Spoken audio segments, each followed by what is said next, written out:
Metroid Prime 4, it is going to be an amazing game.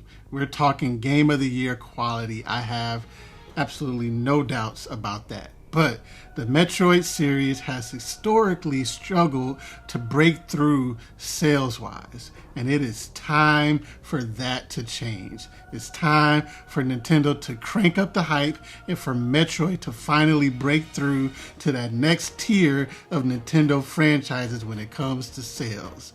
And for that to happen, Metroid Prime 4 Beyond needs this to happen. What's up, everyone? This is Justin, and welcome to Just Keep Playing. Please join me today as we talk about Metroid Prime 4 Beyond and what it needs to break through and be a breakout title on the Nintendo Switch and Nintendo Switch 2. Metroid fans are starting to get really antsy without a release date for Metroid Prime 4 Beyond. We just had a Kirby Air Riders Nintendo Direct, and during that Direct they dropped the release date for Air Riders, and that game is coming out on November 20th of this year. And when a lot of people were expecting that maybe Metroid Prime 4 Beyond would be the big November game, and it still could be, so we'll see what happens there. But a lot of Metroid fans were not happy about that Kirby Air Riders Direct and that release date. And you know, to some extent, I do get it. You know, Metroid Prime 4 was announced way back when at the beginning of the Nintendo Switch era back in 2017. Then it restarted development, and we got word of that back in 2019. So it has been a long wait for Metroid Prime 4. But fear not, Metroid fans, because I believe that information will be coming soon. We've been hearing so many rumors, reports about a Nintendo Direct coming really soon, and I think that's going to be at the beginning of next month in September. So we should have some information soon. If not at a Direct, Nintendo could drop the date anytime now through their Nintendo Today app, on Twitter, through a big trailer on YouTube, whatever. But that information, we're going to get it soon. Nintendo has been adamant about Metroid Prime 4 Beyond coming out in 2025. There were demos for the game at Gamescom just this past week and at the Fan Expo in Canada, and on the signs there they further stood on the fact that Metroid Prime 4 Beyond is coming out in 2025. So I don't think that they would keep saying and keep showing 2025 if the game was going to be delayed to next year or something like that. So just hold on just a little bit longer. That information is going to be coming soon. I know we've already been waiting for a very long time, but the time is coming near. We've had a lot of footage for it. We've seen the treehouse. We've seen the trailers. So we've got to see some stuff on Metroid, but that release date is coming soon. And contrary to what some online have been saying, Nintendo cares a lot about the Metroid franchise. If they didn't, we wouldn't be getting new games in that series, because Metroid, as we've talked about, has not been a standout title when it comes to sales. But Nintendo afforded Retro Studios the time that they needed to make this game and to make it a really good game, which I'm sure it will be, and we will talk about that in a little bit coming up soon. But Nintendo restarted the development because they knew what was there was not going to live up to the legacy and the expectations that come with the Metroid and the Metroid Prime name. So yes, they do care about Metroid. So don't let some tell you that Nintendo has forgot about it, that they don't care about it, or that it's not important to them, because that is not true. But let's talk about what Nintendo and the Metroid series needs to get that hype going, to the next level, and for the series to break through and go to that next level. But before that, if you're enjoying this video, if you're a Metroid fan, if you're excited, if you're hyped for Metroid Prime 4 Beyond, please hit that like and subscribe button and join me for more discussions on one of Nintendo's greatest franchises of all time, Metroid. All right, so first up, we need that Metroid Prime 4 Beyond Nintendo Direct. Throughout these first couple of months of the Nintendo Switch 2 era so far, we've already had a Mario Kart World Direct, a Donkey Kong Bonanza Direct, and a Kirby Air Riders Direct.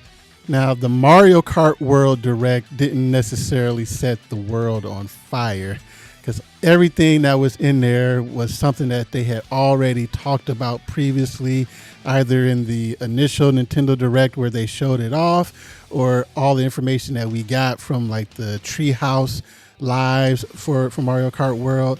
So that one didn't necessarily get people really excited, but you could argue that Mario Kart World didn't even really need that extra push. It was just something cool that we got to have. So yeah, no big there. But Donkey Kong Bonanza, that one was a completely different story. When Donkey Kong Bonanza was initially showed off from the Nintendo Direct, for the most part, most people were like, okay, yeah, cool. A brand new AAA 3D Donkey Kong game. That's cool. That's awesome. That's hype. But everyone wasn't immediately sold on the game. They saw the destruction-based gameplay and they're like, is that it? Is that all that there is to it? But once that Donkey Kong Bonanza Nintendo Direct dropped, that took excitement and hype to a whole nother level for that game. Now people were like, oh man, this game has all of this stuff in it. We got transformations, we got skill trees, we got Pauline being able to do stuff, we got this, we got that. And so people were immediately all super excited for that game. And sales wise, you could see that it benefited from it. That and its amazing reviews. But since Donkey Kong Bonanza released, it was #1 on the eShop charts for 5-6 straight weeks until it was eventually overtaken by the Kirby and the Forgotten Land upgrade pack. And then we got the Kirby Air Riders Direct. Again, a game that we saw zero gameplay for at the original big Nintendo Switch 2 Nintendo Direct earlier this year. So there was no gameplay for that. So we had no idea what to expect. But when we knew that we were going to get a Kirby Air Riders Direct that was hosted by Sakurai, that already took the anticipation just to see the Direct to another level. And then after the Direct, a lot of people were sold on the game. Not everybody, but a lot of people were like, okay, man, I wasn't familiar with what this game was all about. Or fans of the GameCube original is like, this is everything that I dreamed of, everything that I wanted in another Kirby Air Ride game. And so the Kirby Air Riders Direct did a lot to boost up excitement and hype for Kirby Air Riders. So now Metroid Prime 4 Beyond, it needs to have its own big Nintendo Direct. And now I'm not saying it needs to be 45 minutes like the Kirby one was. It could fall more in line with what we got for the Donkey Kong Bonanza Direct and be around that 10-15 minute mark. Because with a game like Metroid Prime 4 Beyond, you don't want to see too much story stuff from that game. You don't want to have too much stuff spoiled for you because you just want to be able to experience and just have your mind blown from things you didn't even know to expect from the game. But getting a Metroid Prime 4 Direct where we get a little bit maybe of a behind the scenes, seeing passionate talk and conversation from developers about the game, seeing a couple new elements that we didn't know were going to be in the game, and seeing what's going to set it apart from previous Metroid Prime games and what it's going to do to take advantage of the Nintendo Switch 2 and to just show what it's going to do to take the Metroid Prime series to the next level. And I don't know about you, but just thinking about that, seeing that will get that sounds exciting. That sounds hype to me.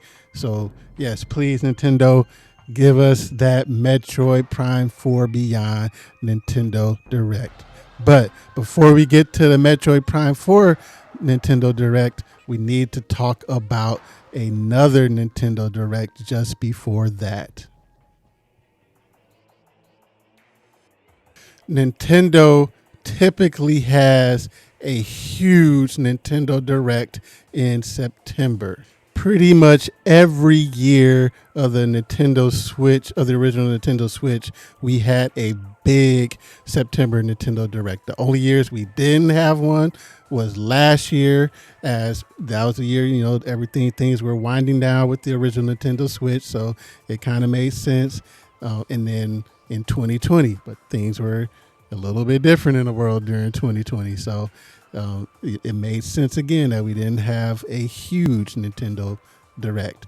But according to rumors, all signs are pointing to Nintendo having a big Nintendo Direct in September, and perhaps a big one coming up a lot sooner than we may think.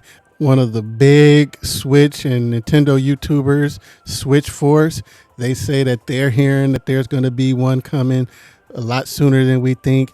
The Nash noted leaker Nash Weedle said that they've heard about multiple Nintendo Directs coming in September. So all signs are pointing to us getting a Nintendo Direct, a big Nintendo Direct next month in September. But what should we expect? What could we expect for Metroid at this Nintendo Direct? Well, first, I think that's where they would announce the date of the big Metroid Prime 4 Beyond Direct that will be happening whenever that'll happen, whether it's later September or October or something like that. But then we would also get like another sneak peek trailer that shows the release date for the game, and that will help assuage all of the fears of the Metroid Prime fans that have been wanting to know that release date. So I believe we'll get a trailer showing the release date, an announcement for the Metroid Prime 4 Beyond Direct, and then finally it is time. We've been waiting for it year after year after year after year in Nintendo Direct after Direct after Direct. It is time for Nintendo to finally shadow drop Metroid Prime 2 Echoes and Metroid Prime 3 Corruption. And that way the entire trilogy would be available on the Switch and the Switch 2 before Metroid Prime 4 Beyond comes out. And if Nintendo is feeling generous, if Retro is feeling generous, they could give us an update to the Metroid Prime remaster, give us maybe some mouse controls for the Switch 2 version of it, and some mouse controls for Prime 2 and Prime 3 as well. That would be incredibly exciting and go a long way of ramping up the hype for Metroid Prime 4 Beyond. But all of the hype and excitement means nothing if Retro Studios and Nintendo don't stick the landing with Metroid Prime 4 Beyond. And that's what we're going to talk about in this next point.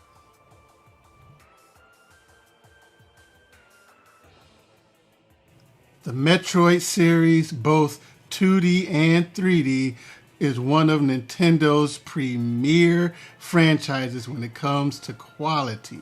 We're talking 90 plus on average and high 80s at its worst when it comes to the mainline series. And when it comes to the Metroid Prime series, not one single entry is rated less than a 90. We're talking Metroid Prime, the original one, coming in at a 97 overall on Metacritic, one of the best rated games of all time. Metroid Prime 2 Echoes is a 92. Metroid Prime 3 Corruption, a 90. And even the Metroid Prime remaster on the Nintendo Switch came in at a 94 on Metacritic. Again, showing that the Metroid Prime gameplay withstands the test of time and is still relevant for today.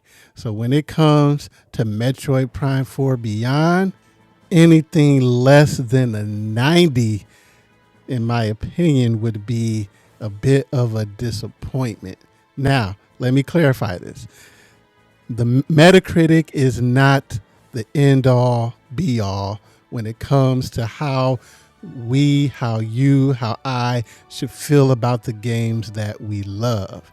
And we've talked about on this channel before that it is incredibly hard to have a game that rates over a 90 on Metacritic, because you just have, there are so many different review sites in these days. There's so many different places that review games. So it's hard to get that 90 plus type of rating. In the Metroid Prime series, it's one of those series of games that it is the standard setter in this genre. And after the number of years that we've been waiting for this game, not just since the original Switch announcement, but there hasn't been a brand new Metroid Prime game since the Nintendo Wii with Metroid Prime 3 Corruption. So we want this game to come through and be a bona fide Game of the Year contender. Again, not because like Game of the Year at the Game Awards or anything like that should set the standard or meet anything for how you feel about the games that you love. If a game is a Game of the Year to you and nobody else recognizes it as that, that doesn't take away from the fact that it is a Game of the Year for you. But Metroid Prime 4 rating highly enough where it is undeniable that it at the very least needs to be a Game of the Year contender, that would do a lot for putting Metroid and the Metroid Prime series in the public eye to help raise its status and raise its stature, and for it to go to the next level and break through sales wise and to become a prime series for Nintendo. And the field for this year's Game Awards, the contenders, is already starting to get a little cramped. That the highest rated games of this year so far, with Claire Obscure Expedition 33, Split Fiction, and now Donkey Kong Bonanza, those games are coming in at 93, 91, and 91. So for Metroid to break into that, especially with there being already one Nintendo game that should be recognized when it comes to the Game Awards, Metroid Prime 4 Beyond is going to need to be undeniable. And that means having that 90 plus rating overall on Metacritic. But what do you think? What does Metroid need? What does Nintendo need to do? What does the Metroid Prime series need to do to take that next step and go to the next level and to break out and become one of the main huge series for Nintendo? And what is your hype level for Metroid Prime 4 Beyond? Let me know in the comments below. And thank you so much for watching. And for more discussion on this year's race for Game of the Year, check out this video right here. And until next time, I'll see you later. Have a good one. Peace.